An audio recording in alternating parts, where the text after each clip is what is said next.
We're getting quite a few people joining us. That's great. So, hello to everyone. Before we start, I am going to pass it on to Tom so that he can tell us a few things about the process and the technicalities of the meeting, etc. So, Tom, go ahead. Certainly. So thank you all for joining the Higher Ed Technology Pros Meetup today. Just a couple technical things, as Nuno mentioned before we start.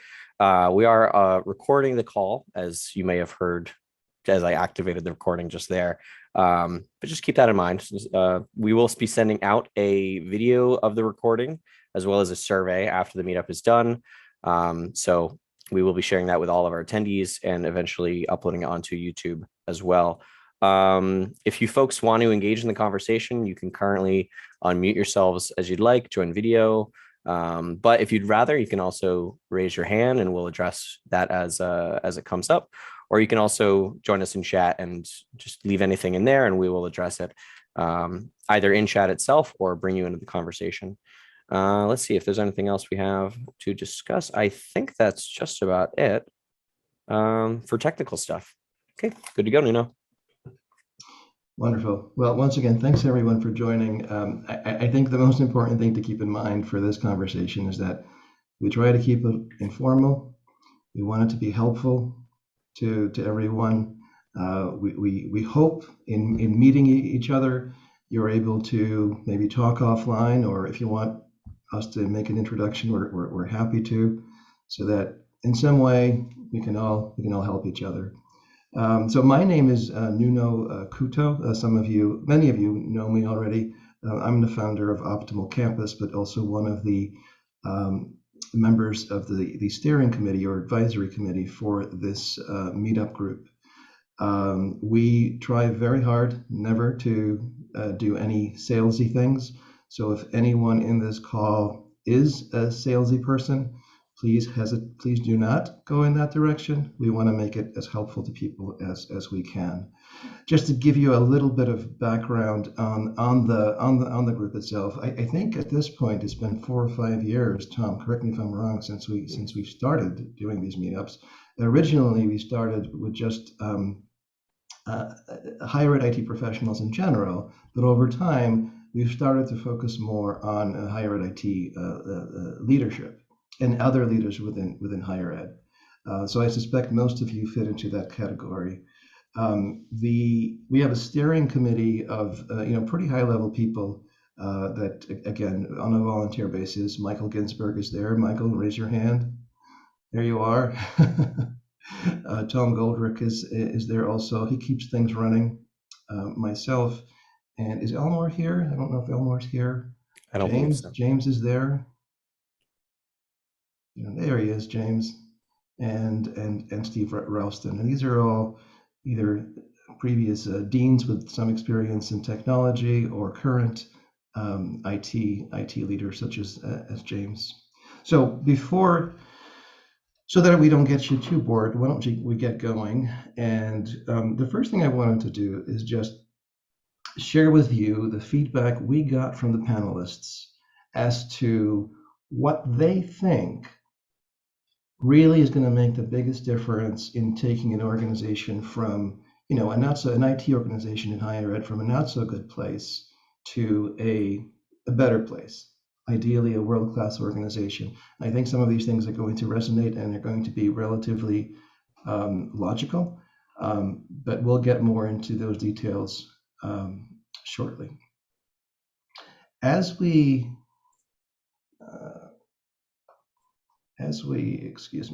go through this at any point whatsoever, please don't hesitate to ask questions. Don't hesitate to interrupt, put it in chat where you have the ability to unmute, as was mentioned earlier. So the first item that was very consistently came across in our conversations and also in our experience is know your environment.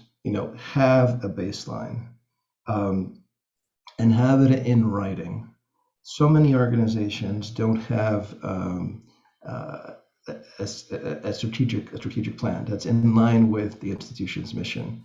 That's in line with what is and is not possible. That's in line with the long-term strategy. So having that in writing makes a big difference.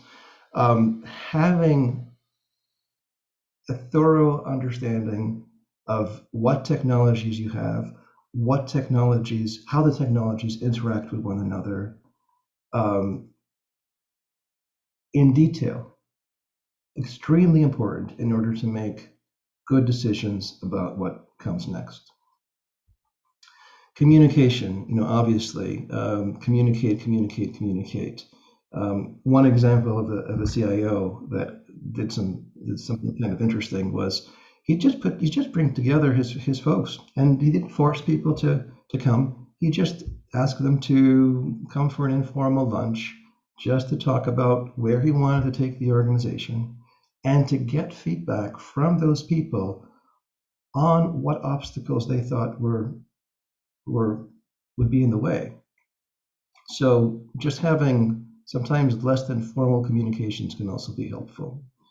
A skill set in personnel. It is sometimes very difficult to get folks to keep their skills up to date. However, those that are able to, the organizations that are able to, are certainly going to be able to do more with less. And another piece of advice: just automate as much as you can. Automate everything, really, was the advice. And also run your department as if you expect an audit. We've known of departments, IT organizations within and outside of higher ed that just were asked for simple documentation around their systems, such as a list of all the applications that you have. And they were not able to produce that without some serious difficulty and delay. If a department doesn't have that level of documentation ready, they obviously can't make decisions based on data. But anyway, so that's just some of the feedback we got from folks in the steering committee, as well as the panelists. But why don't we dig in and talk to Tim and Milos. Unfortunately, Steve McDevitt was not able to join us today. He's, I think, in the air at the moment. He had a family issue to address. But Tim, do you want to just tell us who you are, and then and Milos will do the same? Sure. I'm Tim Winders. My pronouns are he, him, and his.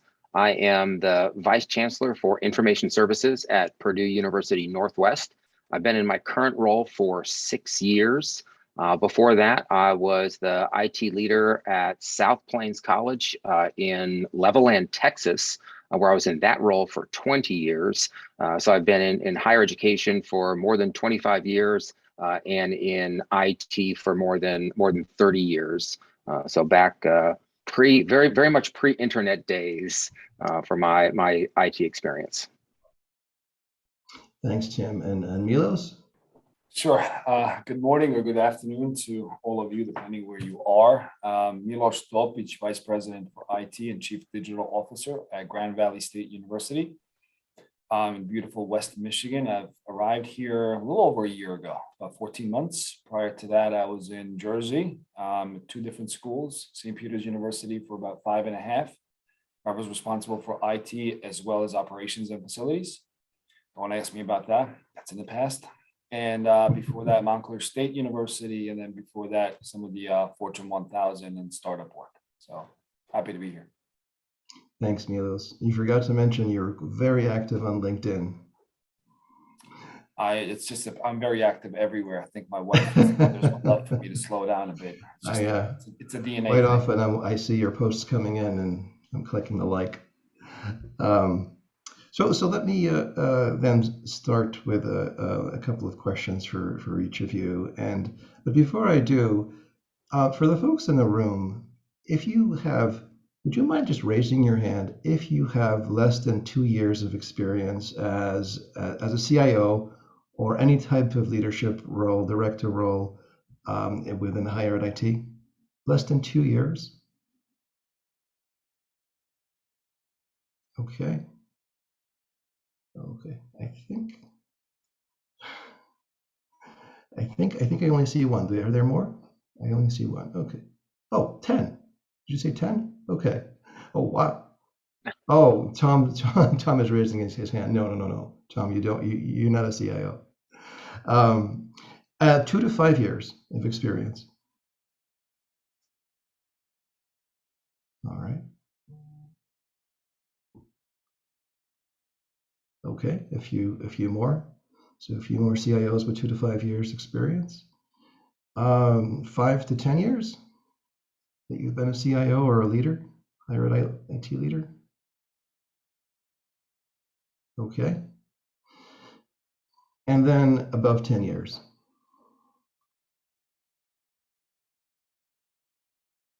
Okay. I think we got more in the 5 to 10 years and 10 years and above.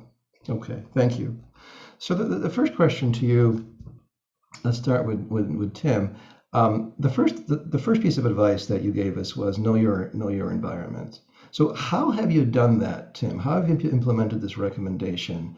How did it impact the decisions that you've made? And how did you get it done? What kind of challenges did you have? You asked me a question, said if we have to the end, we'll ask this question. What one piece of advice would you give to new CIOs? And you really asked me the same question, and that is to get to know the environment here. I went on a listening tour, and that is really listen to the constituents. That is my peers on the senior leadership team. The chancellor, the people inside of IS, but most importantly, all of our academic units. So I met individually with the deans, with the department chairs. I set up recurring one-on-ones with them. I met with student government. I met with various different student organizations. I met with some individual faculty, IT professionals across campus to really understand what were their challenges, what worked in IS, what didn't work in IS. Nobody wants to be in that category of well, IS just sucks, so we don't call you for anything. But that's what I was hearing more than anything else is, oh, we just don't bother call, we do it ourselves because we're not going to get an answer. And then it's driving forward with setting expectations and putting into place goals that align with the business expectations of the university. So as I moved forward, I'd always look at everything through the lens of people, process, and technology, and then ask myself two questions. What problem are we trying to solve, and how does this impact students? So I stay focused on those things and continue to drive forward. So the very first thing in that inventory is getting a very good, clear idea of what's working and what's not working. Thanks, Tim. And Milos, what are your thoughts on that? I see you shaking your head as well. And beyond the people also, from a technology perspective, how do you get to know your environment? That's exactly. I think Tim has pretty much said it all. He has a blueprint and a map. You can just email that to everybody. I'll just focus on the last 14 months here, and I did this with other universities as well. That listening tour that also has where you have to be able to ask a lot of questions, because you need to differentiate between real core issues or symptoms of a problem and then things that are personal. Like I've had people who like Joe doesn't like Jill. I don't know why.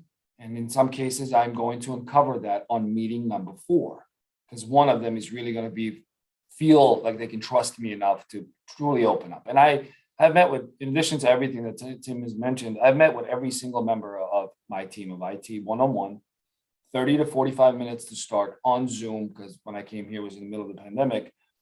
And it was completely off record, confidential, go whichever direction you would like to go. And I also was focused on not just understanding their perspectives, of the environment and IT division, but where do they want to be in 3 years as people? Like, what drives you? What is your passion? Because in the reorg, you may not need to stay where you've been for the last 20 years only because you've been there for the last 20 years, right? You also have to have a very, very strong chin, because you're going to take fuel on the chin along the way. You're going to hear IT sucks, IT's horrible, help desk is the helpless desk, we don't call them, and so on. And you just got, if that's the case, you got to own them, right? You own them and say, yes, I agree, right? But we're going to do better. And here's how we're going to do better. And then the component, Nuno, that you asked about technology is, I also sat down and audited all contracts and agreements, all of them. I also audited all policies, and I've identified policies that were missing or non-existent that we needed to work on.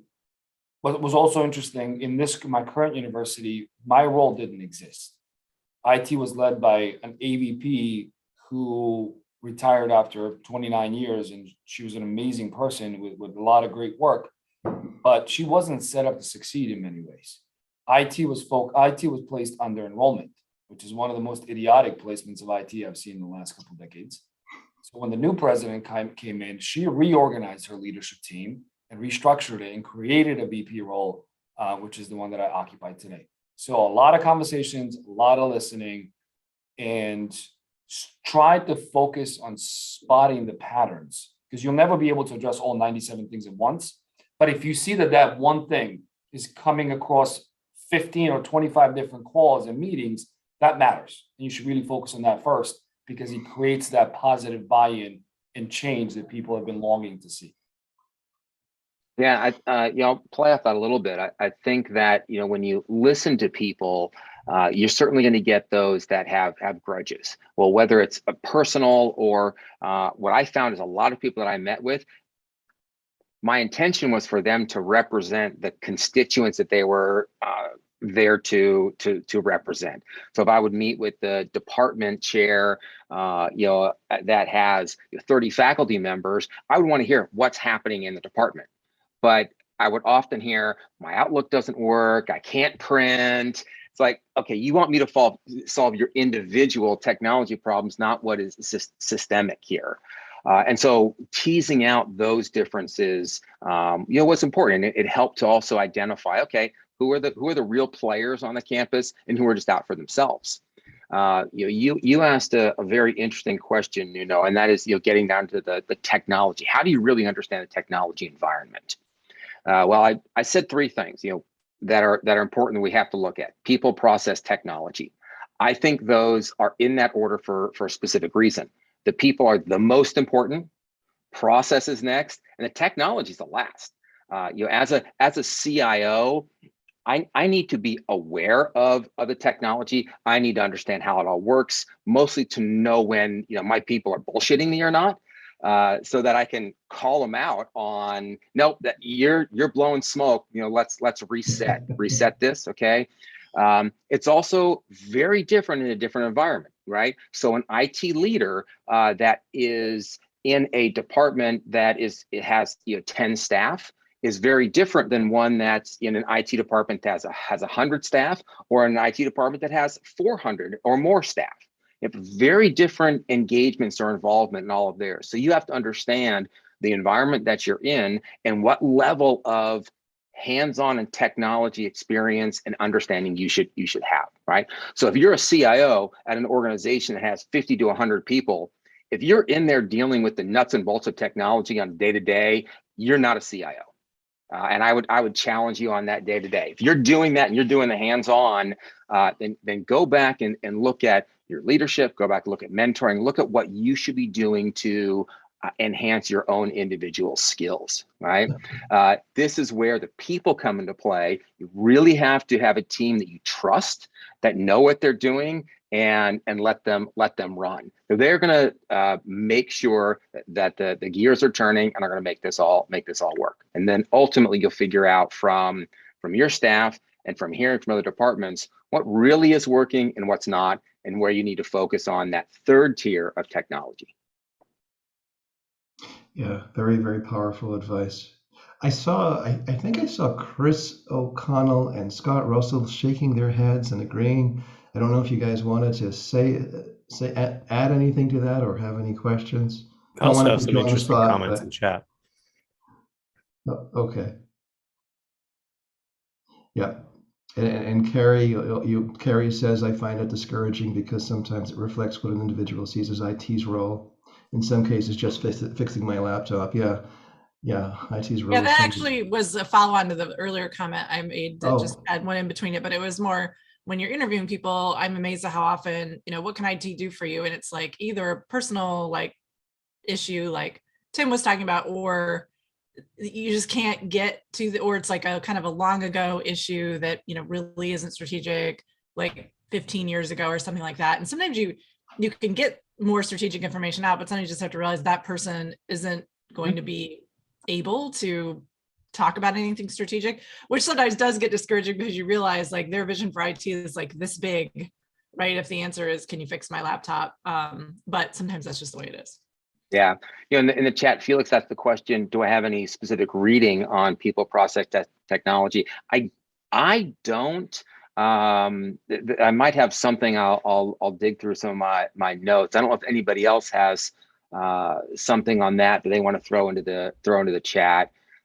Carrie, to follow up with what you said there, and something else I didn't say is knowing your people also includes yourself. Or myself. It's really important for me to know what my individual limitations are and where my areas of expertise, where I need to grow as a leader, so that I can surround myself with people that enhance and create a leadership team that is well-rounded and fills in my gaps, and not just people that are going to nod their heads to everything that Tim says, but challenge my thinking and help me grow as a leader as well. So it's really important when you get into that CIO role to be very self-aware of your strengths and weaknesses, and don't try to hide those.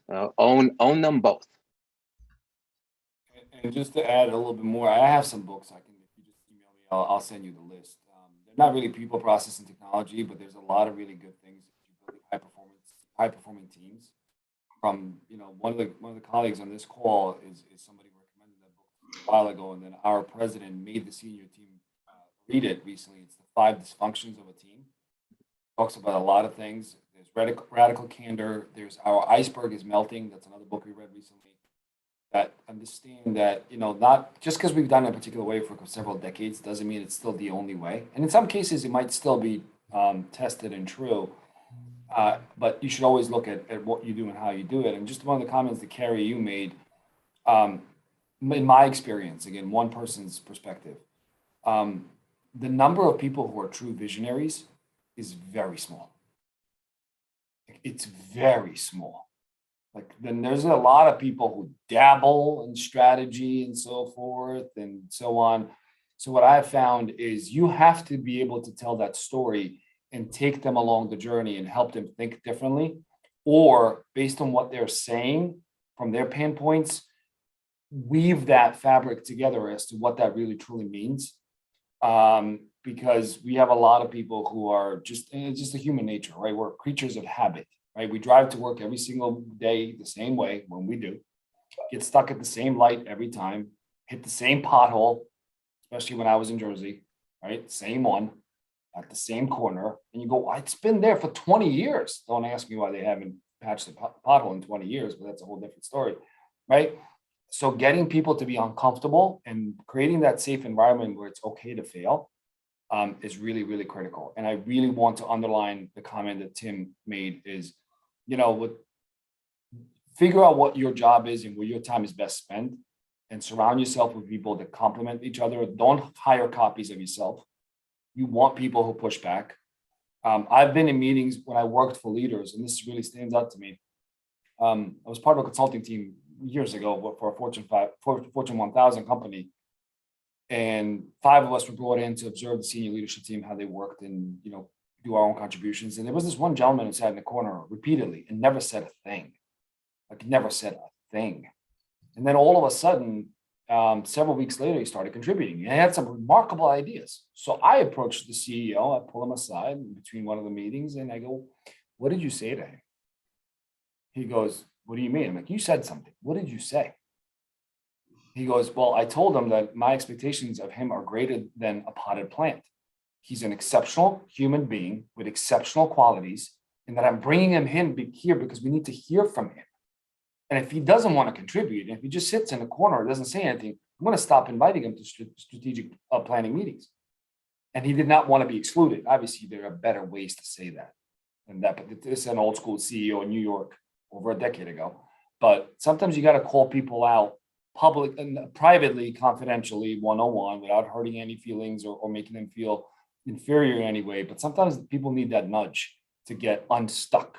And you got to figure out why they're stuck in that particular way. Yeah. So the theme here is, how to make IT that doesn't suck is it's not just the technology, right? It's the environment. It's the culture that you create. It is, building a team that understands what the vision is, and that vision must align with the business expectations of the university or industry, whatever it is you are. So we're all going to have very slight differences there, but in higher education in general, we have very small themes that we work within. So we're all heading in that general same direction. And so I'd be surprised if I look at mission, vision, values for all of your institutions, they probably look very, very similar or have a lot of the same themes and buzzwords that go through them. And the comment about IT being very narrowly focused. I'm fortunate enough to work for a leader who sees me as a business leader who happens to be responsible in charge for technology. I'm not the tech guy, right? Even though my background is computer science and programming and development and math and so forth. Like I actually did a lot of tech work in my last 24 years, but that's not my job. My job is as one of the university's executives who happens to be responsible for technology, the same way my colleague is responsible for finance and the other one for marketing and so forth. And we are focused on bringing the university forward. One of the reasons when I was approached for this position, when I found out, how come it's chief digital officer, not chief information officer? And I had the conversations with the president, and she goes, because I only want you to spend half of your time running IT. At most, I want the other half with me, reimagining the future of the university. And once you find a leader that's like that, if you get a chance to, hire your boss. It matters. What a great position to be in. I mean, to be an IT leader that is also able to impact the organization. I mean, to the core, to the point. I mean, to the business level, to the business model level. I agree, and Milos and I are very similar in our leadership expectations, up and down. In that we both are core to the mission of the university, and I've been preaching this for the last 5 or 10 years that IT needs to have a seat at the table, and I can't imagine working somewhere that I didn't report directly to the CEO. That just it's not the type of culture that I want to be in. So that's huge as well. Frank's got his hand raised, so. Let's let Frank ask a question. Thank you. It's not a question. I just wanted to comment on the perception issue. So, I mean, it's been a challenge for the past number of years of changing the perception of IT from utility to partner, right? So, and I think it's especially difficult with faculty who, they expect technology, the media to work in the room, and that's basically their expectation of IT, and they see that as an on-off type of relationship. Either it works or it doesn't. And what essentially ends up happening is they create these processes that don't really make a lot of sense because they feel like they're solving problems on their own, or they feel like they have to solve problems on their own. When, if we work together, it would, we could save money, save time, and be more efficient. So, I mean, it's a problem that doesn't seem to end. Luckily, on the staff side, it's a little bit easier to break through. And once you've broken through, people see the value of that relationship, not as a utility, but as a partner. But I find it harder and harder with faculty to make that breakthrough. So can you give an example of one place where this you've really struggled, and what, if anything, you've tried to make inroads to change that relationship? We have faculty that go out and purchase technology for their courses that they think is essential or required and ask for reimbursements. So not only are they paying retail, they're paying tax. They're not, there's a whole lot wrong with it, right? And they're using it for one course, right? Whereas if we work together, we could upgrade a room, we could upgrade a building cheaper. We could create training opportunities. So, faculty are learning these things on their own. So things along those lines, sometimes not as problematic as that, but just, creating manual processes where there could be automation, creating extra work for their students or themselves where there could be something linked to the ERP or linked to the student portal. Sure. They're thinking of the quickest way for them to solve an issue, whether it's printing out 100 copies of something where instead of posting a PDF into the LMS, things like that, where they just see the utility, not the partnership. And if I could, so do you have in your environment the opportunity to work with procurement or set any policies related to those individual purchases? Oh yeah, they're all set. Okay, so I mean, we've done that as well. I mean, to the point where if somebody buys something that on their own, they don't get reimbursed. We make sure that they feel it personally, and that we also don't implement those technologies, in the classroom or make it happen. Try to go to the really heavy-handed thing at the very last resort. Right. But in those cases, we have done that. It's taken a number of years to get there, but now we see all procurement purchases coming through and at least observed, if not officially approved by my office, and that way, at least we have a visibility of what's going on across the university, and then we can reach out and work with them to find out, okay, this purchase doesn't make sense to me. Can you explain to me the problem that you're trying to solve by this purchase? And did you know this department over here already has that solved, and we can work together to make that happen. You don't have to spend this money out of your department funds to make that happen because we're already doing it somewhere else. Yep. So that's the partnership. You can start connecting people outside of IT. Then you can demonstrate your value. I'm going to interrupt if you don't mind. I apologize, just because we have a number of additional questions and great discussion. So, and we can certainly connect folks after this conversation if needed. I see a part 2 coming.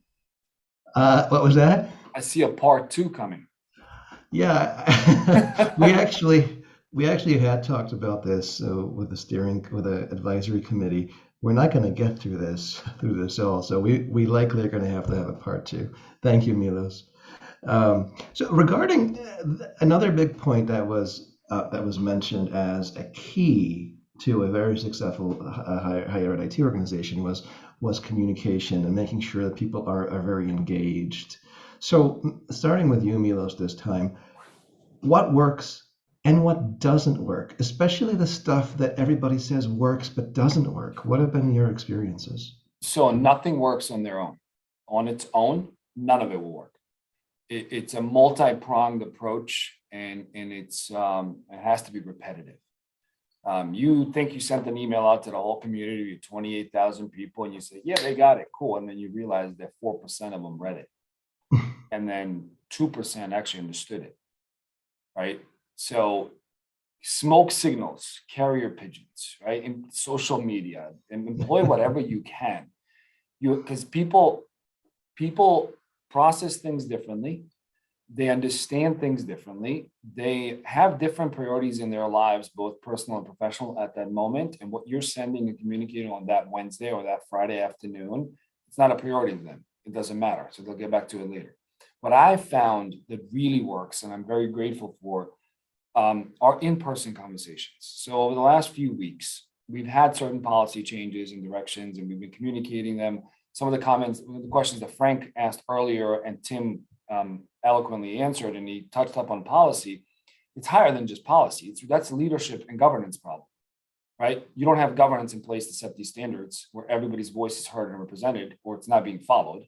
And number two, the leadership lacks courage to enforce those policies. So if the policies themselves are there, but your leadership doesn't want to enforce them, they don't matter, right? They're not worth the digital paper they're written on, right? Now, going back to what works, we've done certain things through emails, Office of the Vice President, blah, blah, blah, ask the Provost's office to send certain things to faculty because some of them read those more than we do, ask certain things to come from the president and all of that. But what I really found does wonders, especially in slaying rumors and myths, is me showing up to college meetings.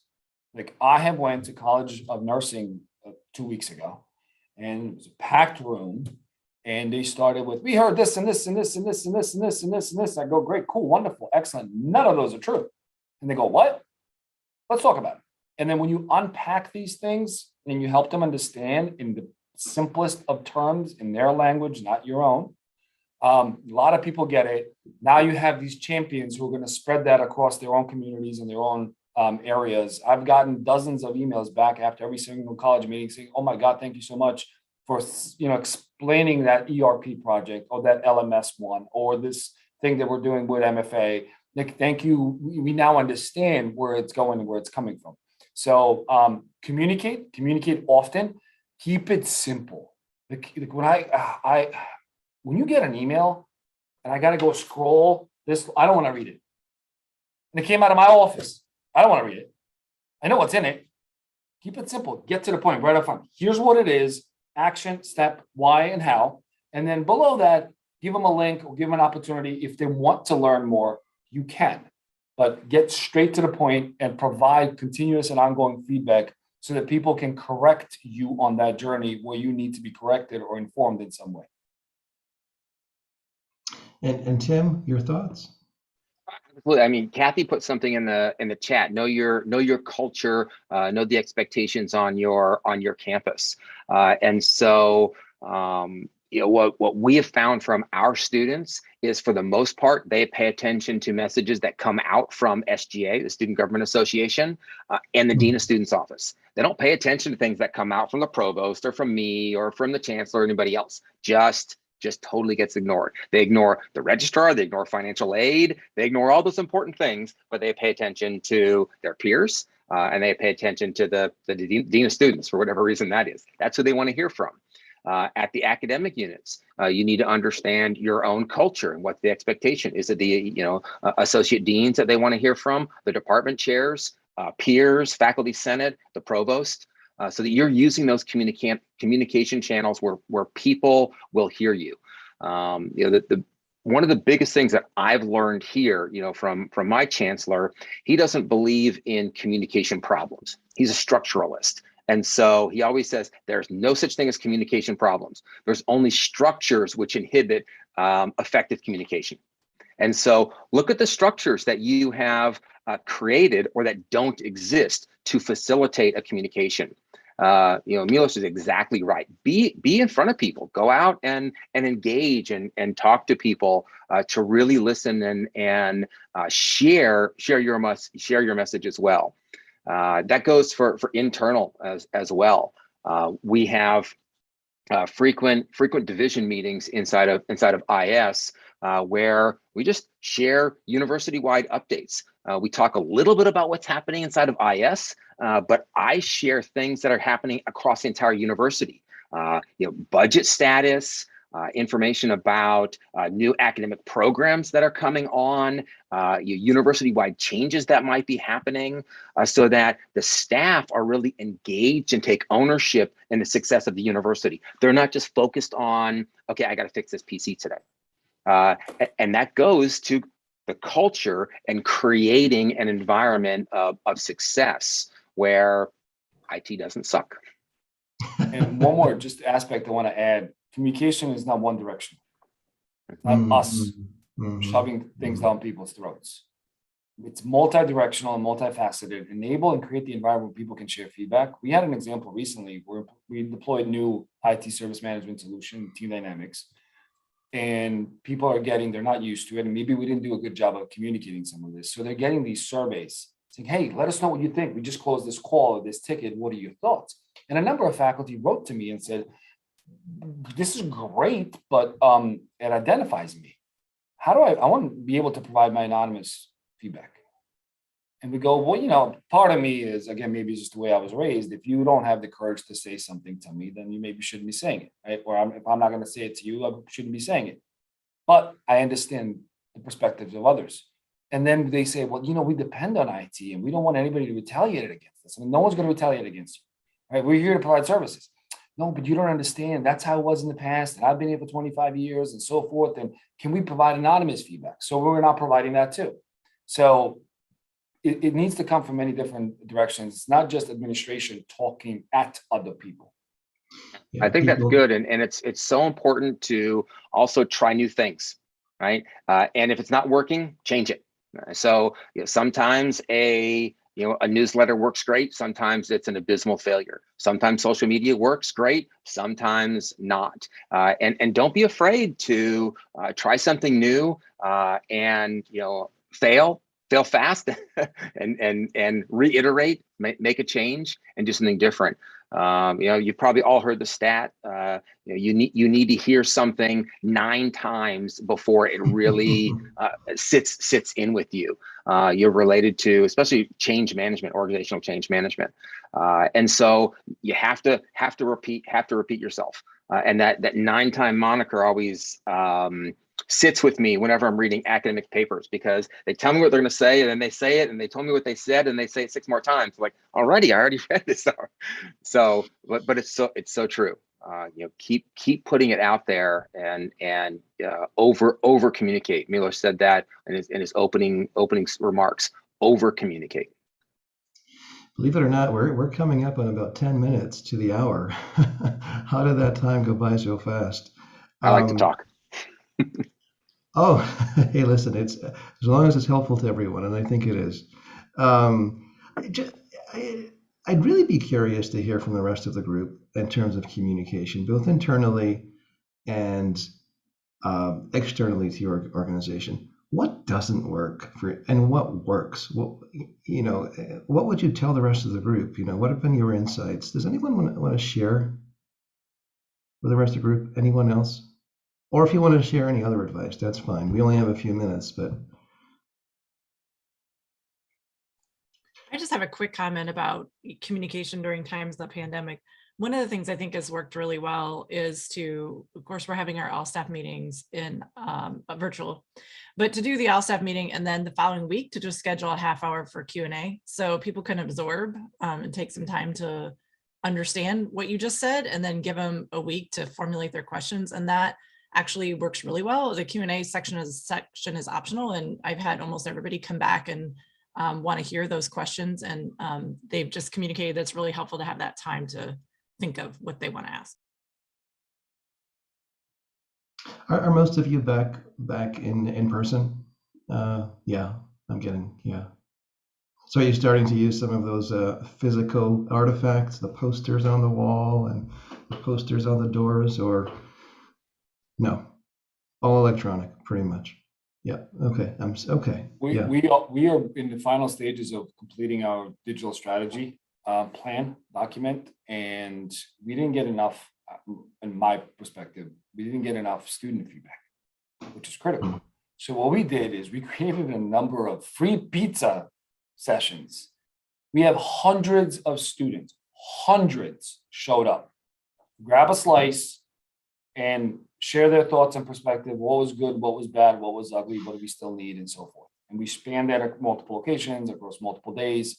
So it works. When in doubt and you want students, just free pizza, guaranteed. I just had a thought. Sorry, I interrupted someone. No, go ahead, Nuno. Oh, I was just going to say, I don't know if you all know Ray Lefebvre. Am I saying his last name? He's been on these meetups before. He's the CIO at UMass Boston. He was previously the CIO at Bridgewater State University here in Massachusetts, and he's done something really interesting. On a yearly basis, he creates a brochure, and he's done it for the last 4 or 5 years at these various places, a brochure that highlights IT achievements, and that he brings and disseminates to major meetings, certainly the university president and the deans, etc. He says it's made a huge difference, and he also puts it digitally up online. He works on it for a few months during the year and really does a nice job. Anyone be interested in us sending that out as an example? Yeah, Tom, can you take a note of that? And we can certainly put you in contact with Ray if you like. It just has worked really well for him to put together a brochure just highlighting IT achievements. So yeah, so let's send that out, and if anyone wants to talk to Ray, we can make an introduction. So again, I don't think we're even going to get to question 3.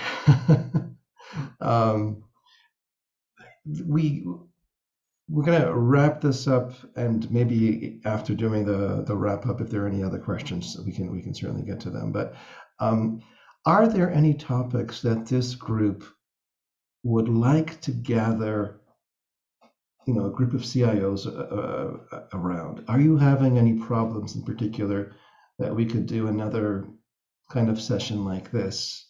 And we're talking also beyond session. We're going to have session 2 for to go over the item number 3, skill set automation, and be in a mindset of audit all the time. Any particular items that anyone wants to? Any challenges you're having? No? Okay. If it's of use to you for us to help to bring together another group of folks to talk about a specific issue, happy to do that. Or if is anyone looking to collaborate with another school on something, some sort of centralized or shared services? If that's something that you're thinking about, feel free to let folks know here, get the word out. Or if you need an introduction to literally world-renowned experts on specific topics, or any of the CIOs in our network. Just to give you an example, we had Russ Gant, who is from Harvard. He's probably one of the best virtual reality in education guys in the world. And Chris Deed, also from Harvard, has offered in the past to also be a resource. But that kind of level of people, if you need an introduction, we're happy to do that as well. So we do have a few extra minutes. Questions from the group? Comments, advice for the rest of the group? I know in chat, we did have a comment saying that maybe we discuss talent and talent development strategies at a potential meetup going forward. So talent and development. Okay. All right. Yeah, that's a big one. I'm sure a lot of people are having problems with retention and recruitment as well. That's, actually it's very relevant to what I think it's our very next question, which was skill set and personnel. So right. That'll be covered in part 2. What was that? That'll be covered in part 2. Well, there you go. Let's make sure that we talk about that specifically, how CIOs are handling that challenge as part of part 2. Fantastic. Since we have a couple of minutes left, I'm just going to ask Tim and Milos or anyone else, what would be your top advice, your top tidbit to give that CIO who's getting into a big mess? They were just hired. They were just hired and giving the mandate to fix it, right? What do you tell them? Tim? Well, I go back to what I started with first. Listen, but understand what the problem is, and go back always. What problem are you trying to solve? right? And what's the student impact? Focus everything through that lens, and then we can take a step. You know, if you're in a big mess and you know what, you understand. Okay, you've been given direction on what to fix. Start with the people. Do you have the right talent in place? What additional resources do you need, or do you need to be able to shuffle around? What authority have you been given related to budget to fix this? Do you have one-time money that you can hire temp consultants, engagements, other strategists to help you solve this problem, or are you pretty much on your own wits to try to solve this? So don't be afraid to ask for help, especially of your peers and of your boss. And Milos. Or since we're almost at time, the easiest way to say is listen, learn, lead, and communicate. You know, one of the things that I've observed in the past is that one of the contributing factors as to why perhaps IT is a mess, if it is a mess, is because they had a weak leader. They had somebody who allowed everybody across campus to dump on that team, to abuse that team, to badmouth that team, right? To drag them through the mud. And none of that is allowable on any team that I lead. When your team sees that you're going to stick your own neck out for them, it's amazing what people will do. Like, I've gotten into, challenging conversations with a number of senior executives because they said inappropriate things publicly. And I've said, this is the first, last, and only time you say that, right? Have you ever seen me badmouth finance? No. Let's talk about it, right? You think you're perfect and flawless? And we go through the list and they go, oh my God, how about marketing? Right? But these are obviously private conversations. You don't go into the disarray publicly, but your team has to understand that you have their back. And now, where there are issues that need to be corrected, you correct them privately. Publicly, you back your team. And if you make mistakes, you own them. You own them. You don't throw your team and say, well, I'll talk to John and see that he makes sure he doesn't do that. No, it's my fault. Ultimately, the buck stops with me. So I failed, and therefore I am going to address it. But publicly, back your team. It does wonders. Yeah, great comments on leadership. I appreciate that, Milos, very much. Well, very good. Thank you all again for joining. We will have part 2 of this in the near future, hopefully within the next month. Tim, thank you so much. And Milos, thank you so much for participating, for your advice. Again, to all, hope this is helpful. If you have specific topics that you really would think would be helpful to you, please just let us know. You can post it on the Meetup page, or you can send them to me. My email is ncouto, so NCOUTO at optimalcampus.com. So NCOUTO at optimalcampus.com. Here to help. Take care, everybody. Thank you for joining once again.